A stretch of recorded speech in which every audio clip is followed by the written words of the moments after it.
Thank you all for being here. Well, actually, that's a good crowd. I'm more than happy to talk to more than 3 people. So that's I'm glad. I want to make sure that the technology works. Okay, cool. Thank God for technology. So good evening, everyone. My name is Faisal Saeed Mutar. Just to give you a brief bio about myself, I'm a counter-extremism practitioner, and to make sure what that means is practitioner is someone who actually get the stuff done. So we are not a think tank or a research institute, but rather take the ideas of researchers and take the ideas of people who have done the work before us, as Jacob has mentioned, in the 8th and 9th century, and analyze what has been successful and work on it and expand it as we go. I'm a humanist. I like to support the ideas that add to more the human flourishing and not the human destruction, which are the people that I happen to be in constant war with. I'm the founder of the organization Ideas Beyond Borders. I'm originally from Iraq. I came as a refugee in 2013 after ended up on a death list, which I will explain later. And now, just as of 3 months ago, I became a US citizen, proud of being one, and I'm happy to be visiting Denmark without a visa anymore. So that's that, because I've been here before as an invitation. It was not as easy as coming. On my free time, I'm the only Instagram model in New York, not from New York, but Iraqi who is living in New York. There are not many Iraqi Instagram models, so I'm happy to take the lead on this, even though I only have 5 followers. So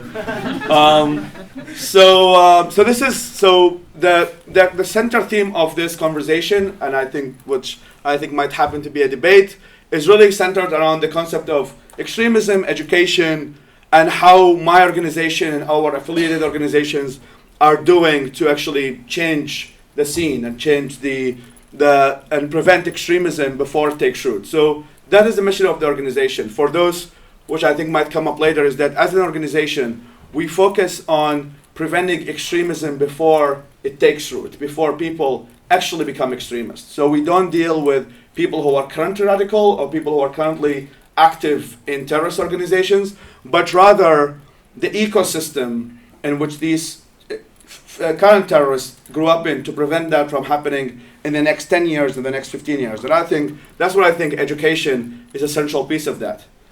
So how did I get here? Why am I, my mom doesn't like me doing this. She wants me to be a doctor and engineer, but how did I end up here? So for those who probably know about this, I actually grew up in relatively what can be considered a secular household. Me and my dad have a very good relationship, and when I was in my teenage years, we used to barbecue chicken and talk about John Stuart Mill and values and Enlightenment values and human rights and feminism. My dad is, I would consider him a feminist, which he treated my sister as he treated us. And on my day-to-day basis, I was always encouraged to have critical thinking. I was always encouraged to question things. In fact, one of the statements that I will never forget from my dad is that here are books you can read. Here's the Bible, here's the Quran, here's the Torah. Read and make up your mind. If you want to be a Muslim, be a Muslim. If you don't want to be a Muslim, don't be a Muslim. Unfortunately, this is not the mainstream in the Middle East, but I would consider myself to be very privileged to have grown up in an environment that encouraged me to think for myself and also able to speak English. So my parents and my sister, who is herself a British citizen, have taught me to speak English since I was 8 years old, which explains why I was more exposed to a lot of ideas from the planet than many of my peers in high school or even elementary school. So then there was this man in power. He's not my dad, that's Saddam Hussein. He was in power when I was growing up in elementary school.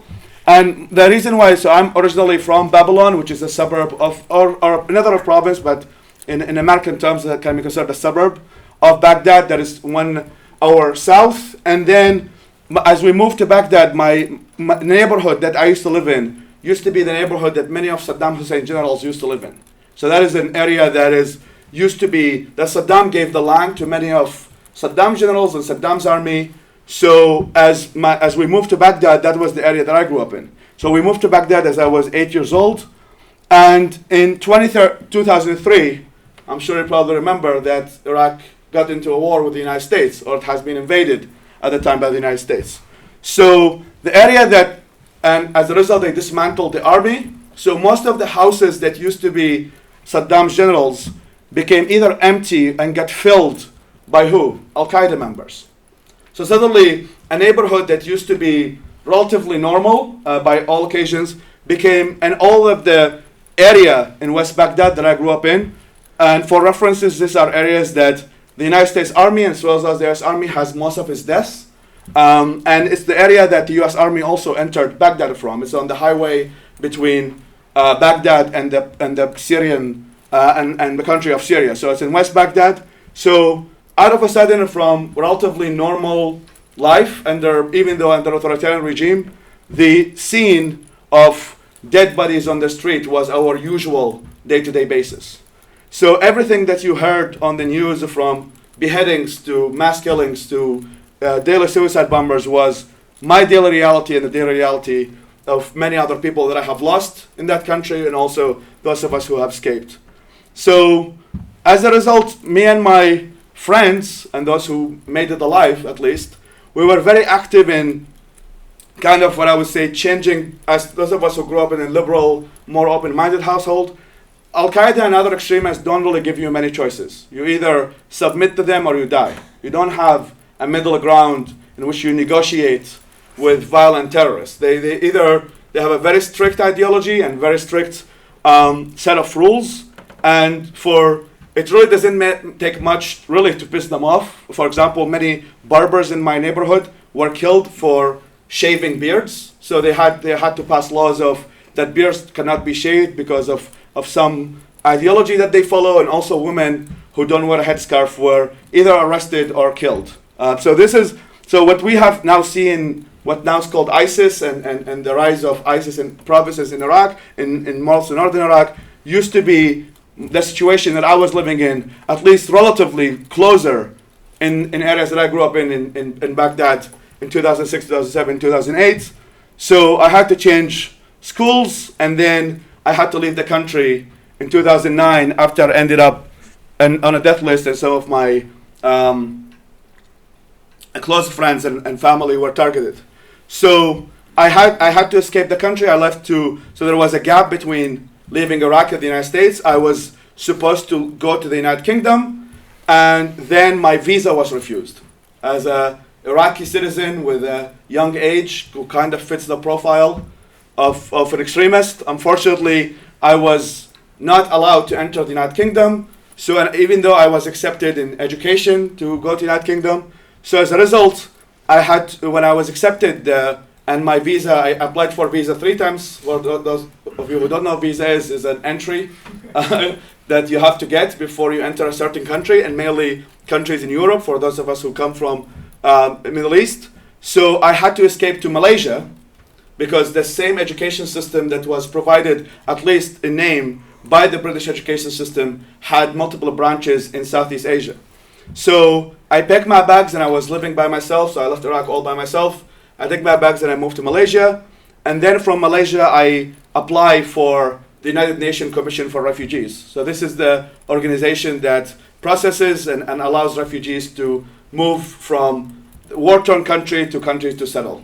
So from that, it took about 3 to 4 years, and I was approved by the United States to enter their country. So that's my picture when I landed in America. That's 1 month, about a few weeks after I landed in America, with the background, the Statue of Liberty has a symbol of American immigration, and that is a picture of me saying I love pickles, but I don't know why it's there. But I live now in New York City, so it's also happened to be what I refer to as my current home. I always love to land in LaGuardia or JFK and see the beautiful Empire State Building and the World Trade Center and all of the beautiful landscape and the people there. So why my story matters in this conversation that I think about extremism and about radicalization, about domestic and sometimes foreign, I always like to start with, for those of you who probably not familiar with American references much, but there is a famous quote that says, "What happens in Vegas stays in Vegas." That happens if you like to cheat on your wife, but it can happen somewhere else. But the Middle East, in my opinion, is the opposite of Las Vegas. What happens in the Middle East doesn't stay in the Middle East.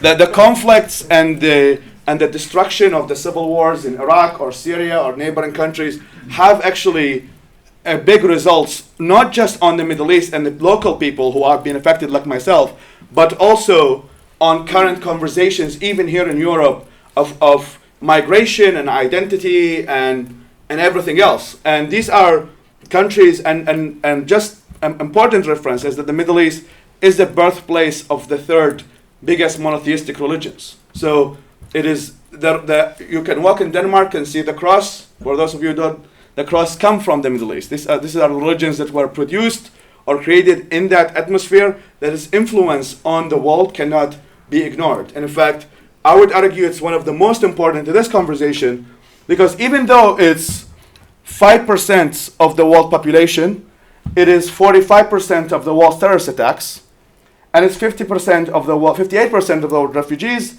and 69% of the world's battles death. And that includes the war that, the Iraq-Iran war, which has led to millions of deaths. So it's a region that, while many people who could be non-interventionist or could be, will always say, well, let's ignore the Middle East, what happens there doesn't affect us, it's not important, quote unquote, let them kill each other, as I have heard that statement multiple times before. Well, they can kill each other, but eventually, what separates the Middle East from Europe is a boat.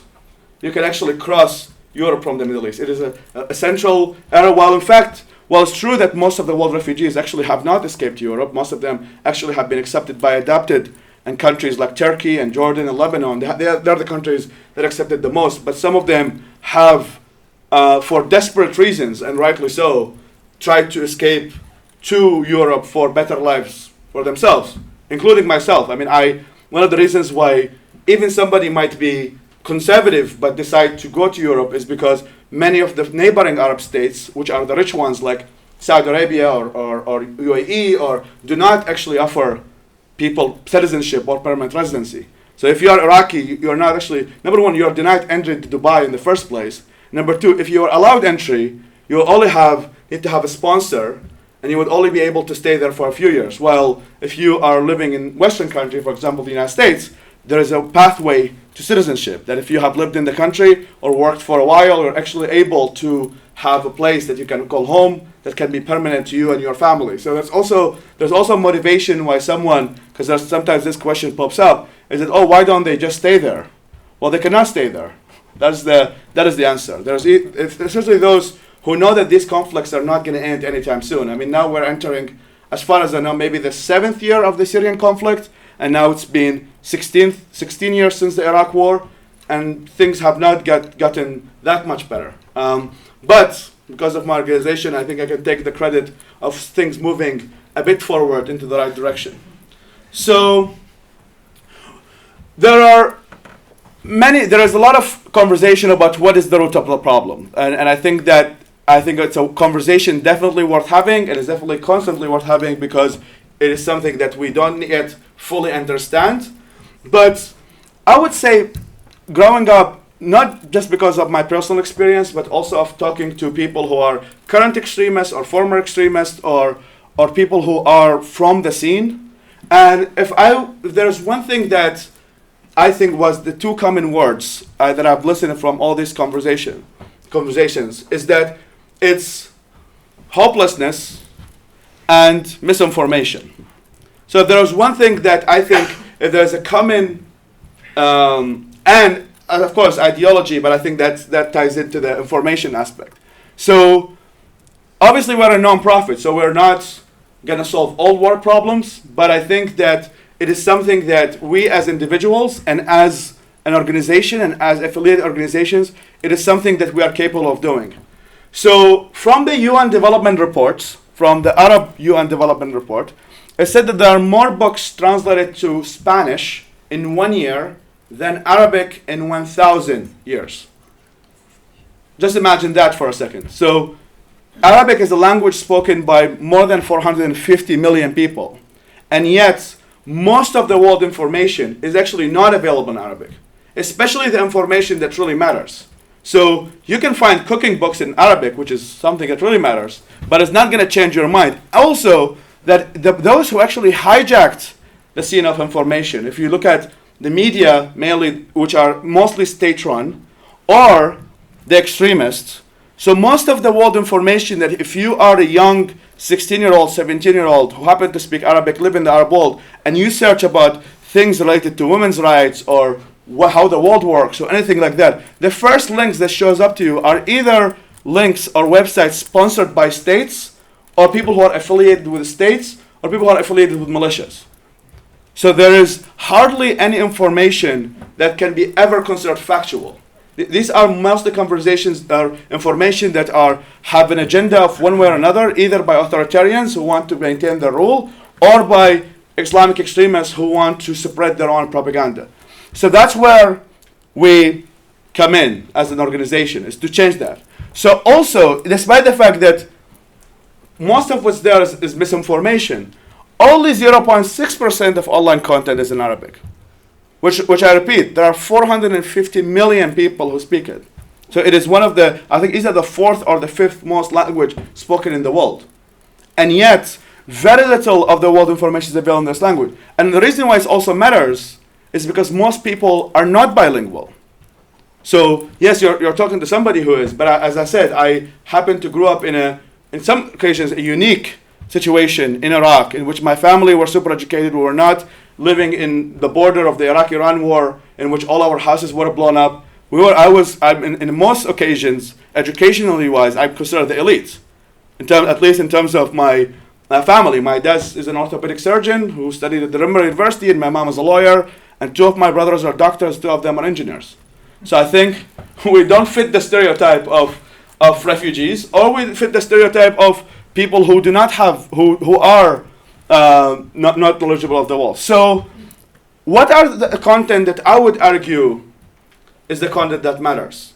Especially on the context that we're going to talk about right now, is the content of related to fighting extremism or creating an ecosystem.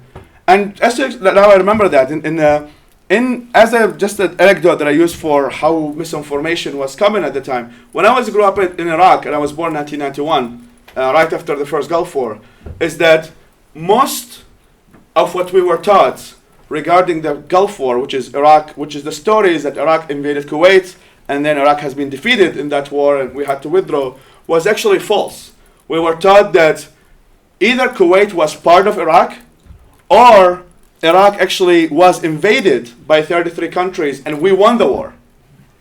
And we only had two main state television, and I was growing up in my neighborhood being an area that used to have a lot of generals of the Iraqi army. Saddam Hussein at the time was starting two things. One is called the Faith Campaign, which is he declared Iraq to be an Islamic state, and he put the words Allahu Akbar, God is great, in the Iraqi flag, as well as he started building tons of mosques around the country. And the mosque that used to be close to my house is called al-Ma'arik, which is the name of the second war, actually the second war that Saddam has it, and the menorah is built as a ballistic missile on AK-47. So that says, so imagine growing up in this ecosystem in which the mosque that you live close to has a ballistic missile AK-47, and the only thing you hear information from is that we won the war, and here we had the strongest army in the world, which actually showed up in the 2003 war, in which the war really just lasted 2 weeks, which says a lot about how powerful the Iraqi army was. But the amount of propaganda that you grow up through education system, actually, unfortunately, because as a country which used to be Arab socialist and Arab nationalist, all of our education sources are the government. So there is no other way of knowing what's out there. There are no private schools. There's no other alternative of knowing the media the world, other than the usual state-controlled education system and the state-controlled media system.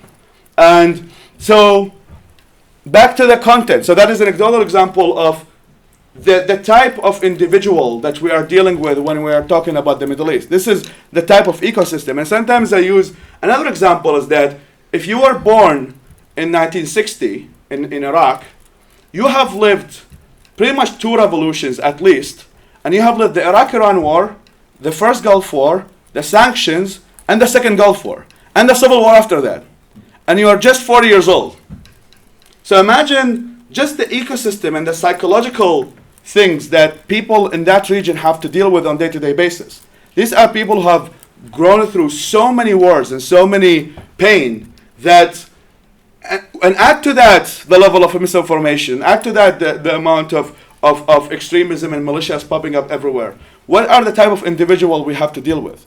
Because I think sometimes when we talk about extremism, we also lose empathy, because as we're talking about very abstract ideas. But I think that it's always good to relate, at least psychologically, of what are the type of people that grew up in conditions like this are the ones who are really our target audience of our organization. And so, which brings us to the what are the content that could really challenge that misinformation, that extremism, that knowledge that or bad of knowledge that exists there. These are concepts like civil rights, human rights, women's rights, reproductive health, pluralism. But I would say is that if there is a central piece of our work that I'm really proud of is advancement of critical thinking. I think that if there is the best antidote to extremism and propaganda is a critical thinking. We cannot focus on every conspiracy theory or every misinformation, but I believe that people having the ability to differentiate between what is right and what's wrong, and using logic and using reason, which are now building a video series about of how to get young people in the region to differentiate between what's propaganda and what's not. I think I would say that is a central piece of what we do. As well as these are values that, as I read more of the authors, because sometimes many people here in the West or some areas, they engage in what's sometimes called moral relativism, is that, oh, well, women's rights are great, but it's only for people like us here. Or gay rights are great, but these are our values. These are not their values. So number one, either who are we to judge, or we are unique enough that we don't, that their values are theirs and ours are ours. And I happen to believe that is not just bullshit, but it's also false. That people, as I will continue more about how can we actually choose our content, is actually these are the stuff when we conduct surveys on Arab youth. These are the stuff that they say they want. This is not what Faisal Mutar or his advisory board of amazing people are choosing the content. This is actually the people in the region, the Arab youth, are deciding, which is 4.5 million followers, which we have in our social media stream. These are the ones who are choosing this. And to give you so these are values. If you look at, I saw just now John Stuart Mill's picture, and it's a quote in Danish. I didn't know what it is, but I think I agree with it, even though I know. But for example, John Stuart Mill, which I consider to be one of my heroes and also one of the main examples of Enlightenment thinking and Enlightenment thought, is that he said that these values are universal. He didn't say that the values of liberty or freedom of speech or human rights are only for the West or only for white people. He said that these are values that make every country, if adopted them, a better place. And that includes that when some Arab states have adopted what sometimes relatively called the Enlightenment values, which has been explained very well, in my opinion, by one of our advisory board members and our I call him the Ayatollah of my organization, Steven Pinker, who wrote this book, Enlightenment Now, that explains by data why these values of women's rights, freedom of speech, individual rights, property rights, actually make the world a better place. So even these places, even these countries that might look foreign to the authors of this content, these are actually, when adapted by these states, they themselves become better countries and better societies. And that includes countries, for example, like Tunisia.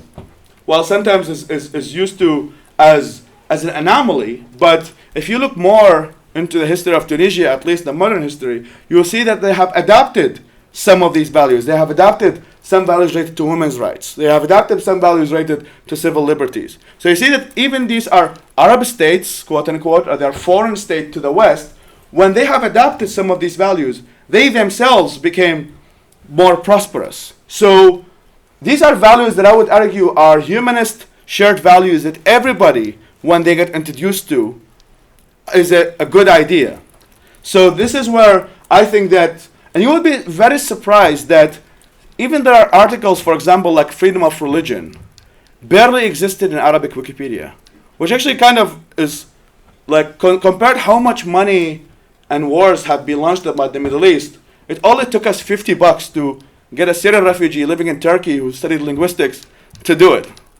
So in terms of really how I always try to see our organization as not really doing something anyway radical. Translation has been existed since as Jacob mentioned, central in Baghdad in the 8th century. They used to translate the works of science and culture from Roman and Greek into Arabic, and that movement has died because of the rise of conservative and extremist versions of the religion. But there is no reason for us to believe that it cannot happen again, or it cannot have the same effects if these ideas were reintroduced to the Arab world. Because as the reason why it's called the Golden Age is because that was the time in which the Arab world / the Muslim world, because Baghdad used to be the capital of the Islamic Caliphate at the time, but these are ideas that when they adopted them, they used to embrace more scientific method and pluralism and all of the ideas that now in the West we say are Western values.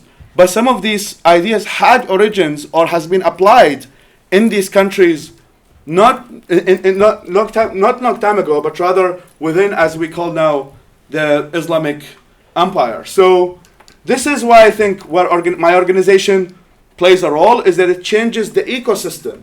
That if you are that 12-year-old, that 14-year-old, and you see a conversation about women's rights on television, or you see a YouTube video, and you try to search it on the internet, there is good content that you can see, not just authoritarian dictatorships pushing it on you or extremist militias.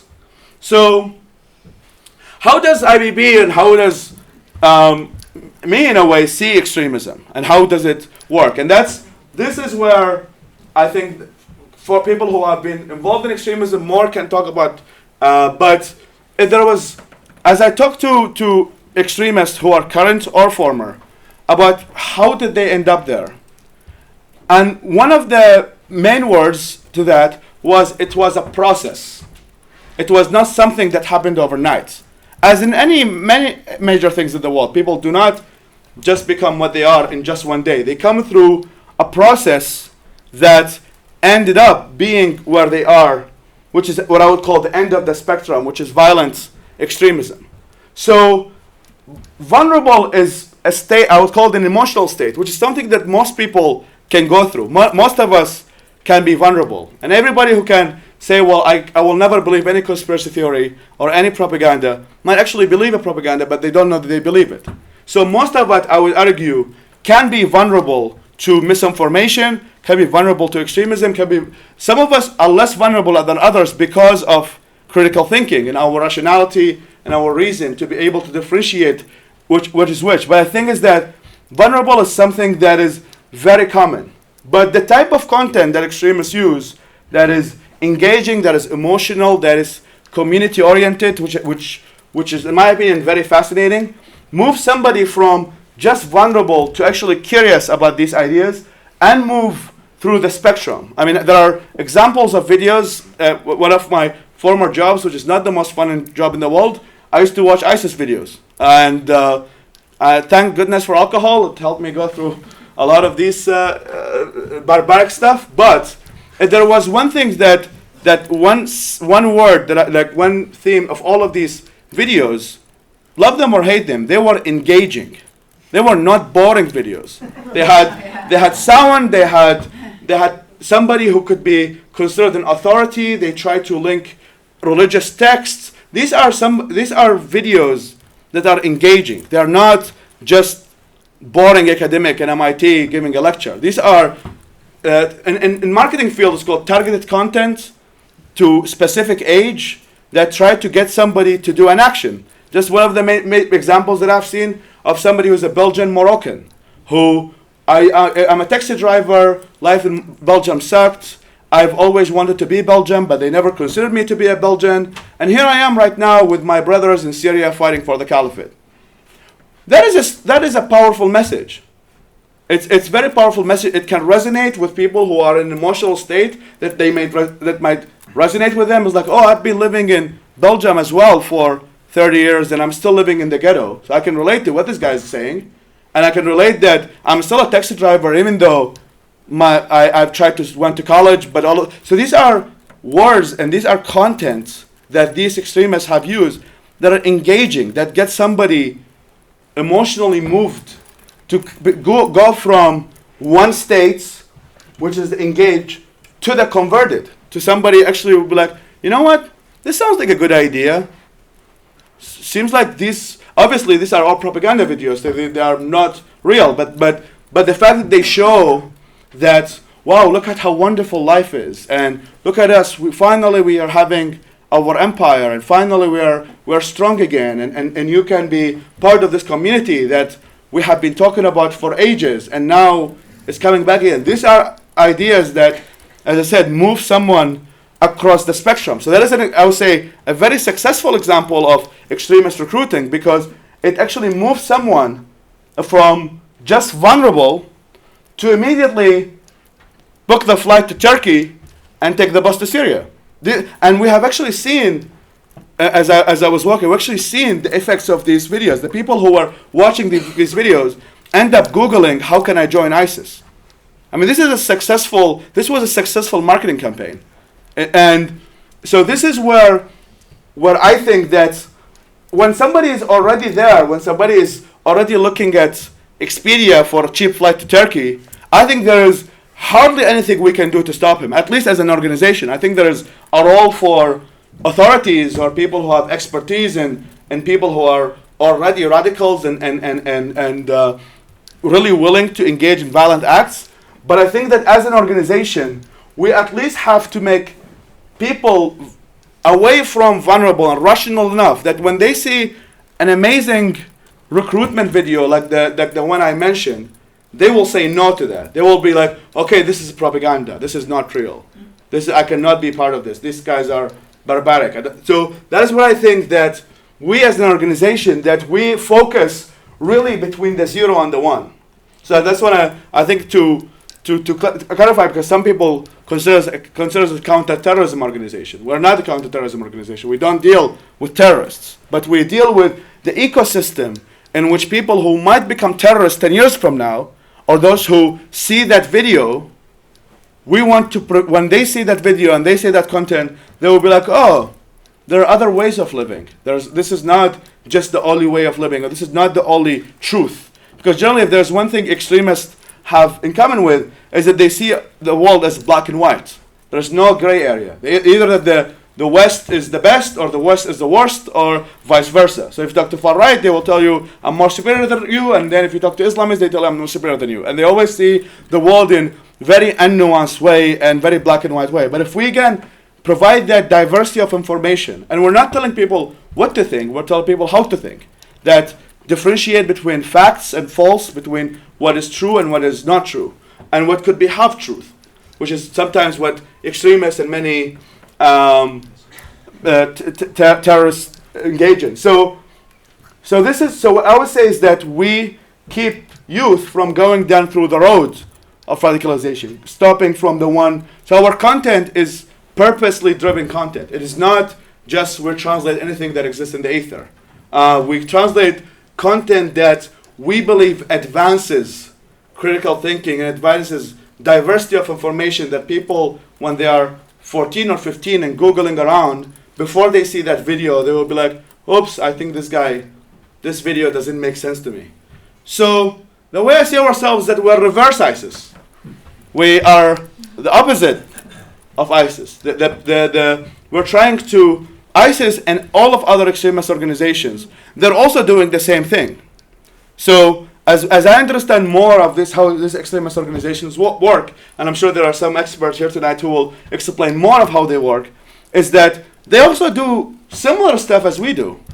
So, for example, the terrorist attack that happened in Sri Lanka, just I think this Easter, was result of ISIS material or jihadist material translated into the language there, and then the people there were recruited by it and eventually engaged. So they actually used translation of, in that way, extremist content into the language of the target audience and try to move it into their direction. The best, most successful example, other than ISIS, is Saudi Arabia.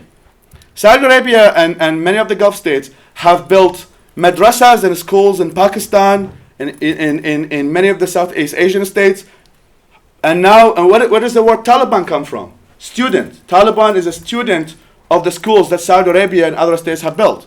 So this is a successful example. What did Saudi Arabia do? They took material, they translated them into Urdu and the languages of the target audiences. They got the people when they're young, and they ended up being the Taliban.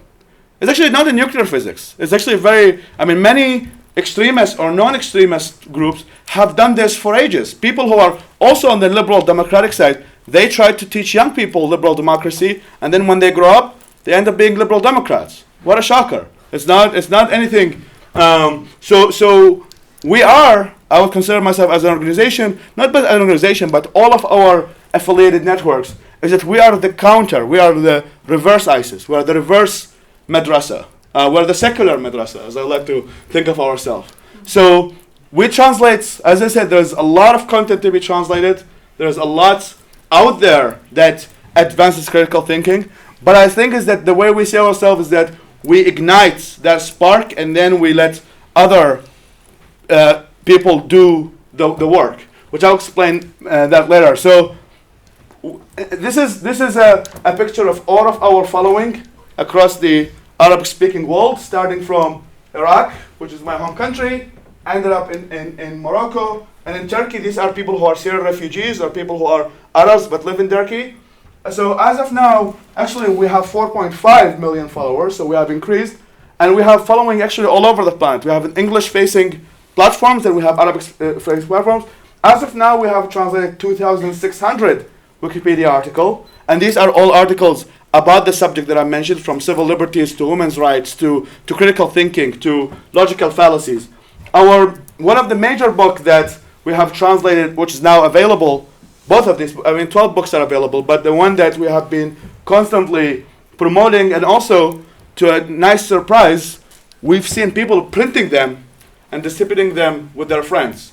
So I would consider that to be a success story. Even though we do not tell people to print books because we have only acquired the rights for digital books, but we have seen people engaging and printing the books over there. So Steven Pinker, Enlightenment Now, is on the front page of our library website, and there is a British radical who probably some of you might know. His name is Majid Nawaz, and Majid is a British Muslim who, because of a mix of ideology and identity crisis, happened to join a group called Hizb ut-Tahrir, and he went from Hizb ut-Tahrir from the UK, which was the branch of that party, of the affiliate party, and he went to Egypt to overthrow the Mubarak regime. And then he ended up in an Egyptian jail for 4 years. And during these 4 years, he started reading more about other materials and started getting engaged with people who are of different perspective, and he ended up being a liberal Democrat. So this is a book which I think is very, it kind of gives hope, because many people think when people is already an extremist, there's no hope for them to change. But I think his story, even though he grew up in Europe, not in the Middle East, but there are similar processes that many of these people go through. Now with the IBB 3.0, which is going away from just the digital, but rather on the ground, through one of our advisory board members and a friend of mine, his name is Mosul I, and his name is Omar. He used to support the New York Times with content when ISIS was in power. So he used to live in Mosul, in the area that used to be the kind of the semi-capital of the Islamic State. And these areas were destroyed. Most of them were destroyed by ISIS, but the universities are being rebuilt again. So as soon as that was happening, we built partnerships with the 3 universities over there.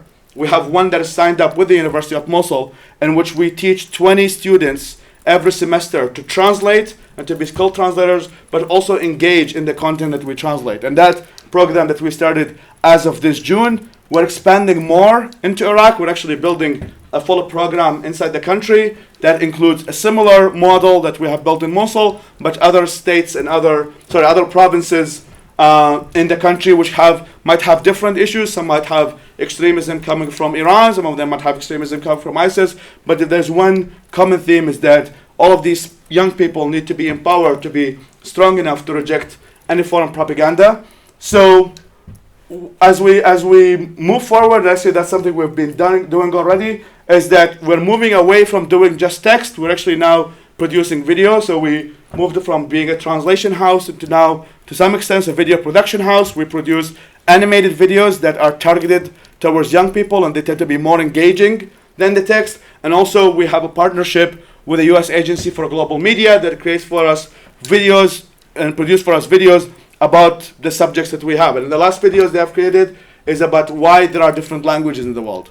What is the cause of all of that? And since then, we've had a lot of engagement of people engaging with something that they thought was purely mysterious. But there was explanation of that, and there was a lot of engagement. So what sets my organization apart than many of the people that claim to be in the world of counter-extremism or in the world of whatever, is that this is a movement from the people, by the people. We've had allies that exist in the West, and they have been, some of them been our funders, and some of them been our people who connected us to Harvard University Press or connected to MIT Press, and other. But at the end of the day, for any change to happen in the region, it has to come from the people there. There is not going to be any trickle-down Western solution or Japanese solution to the region. It is going to be people in the region wanting to have these values and fight for them to make it happen. And that's what I think is that the West or any ally could be as a supplier to that youth. But if one of the main failures, I think, of the Iraq War, which I mean, there are many failures of the Iraq War, but if there is one that I think is very visible, is that how can you impose a democracy on a population that most of them don't know what democracy actually means? As I remember when I saw the first election in Iraq, and I was young and I was not able to vote, but I was working with my dad, and many of the people were voting for the sect that if they vote for, they're going to kill the other sect. This is how they viewed democracy. Democracy was self-preservation for the sect that they belong to. Is that we are Shias, we are 60%, I'm going to vote for the Shia parties, and they are 60%, and they're going to kill the Sunnis. And that's the reason I'm voting for them. It was nothing to do with, I'm voting for this party because I think that I support lower taxes. No, that was not how Iraqi elections work. There was not a conversation about what are the Iraqi foreign policy and whether we should have universal healthcare or not. It was a conversation that was a democracy. It was purely driven by sectarian ethnic alliances, which is what happened with the Kurds as well. Most of the Kurds did not vote for parties that were not Kurdish. They voted for Kurdish parties. And the same happened for the majority of Shias, the majority of Sunnis. There were somewhere in between, which I think my family belonged to, who tend to be more on the liberal secular side, and they voted for parties that are liberal and secular. But we were a minority at the time. But the good news is now more of the secular parties are getting more and more prominence, in which they're accepting getting in more and more members. So what it sees that what has been proven is that these Islamist regimes have really failed in delivering their promises, and as a result, many of the young people, especially the young people, are rejecting what they have been told and what they have been promised by many of these regimes. So I think what makes us apart is that, as I said, while I love think tanks, but we are not a think tank. We consider ourselves an action tank. We take thinking and we take it into action. And I'm very proud to say that our female and male ratio in terms of translators is the same. So we have female as well as male translators. And now more and more we're getting our translator, our target audience, to choose what is the type of content they want to translate. Because again, we don't want to be a trickle-down organization. We want to be an organization that actually helps the local population. I mean, I don't really care about expanding my resume. I think I already have a good one. So this is an organization that is meant for the people over there, and more we are democratizing and allowing more of the people in the region to choose the type of content they want to translate. To give you an example that I think is very important, for example, an area that was also destroyed by ISIS called Fallujah, which is part of the Anbar province, and we asked people, like, in terms of 1 to 10, between enlightenment and what do you want? He said, just teach me how to write a business proposal.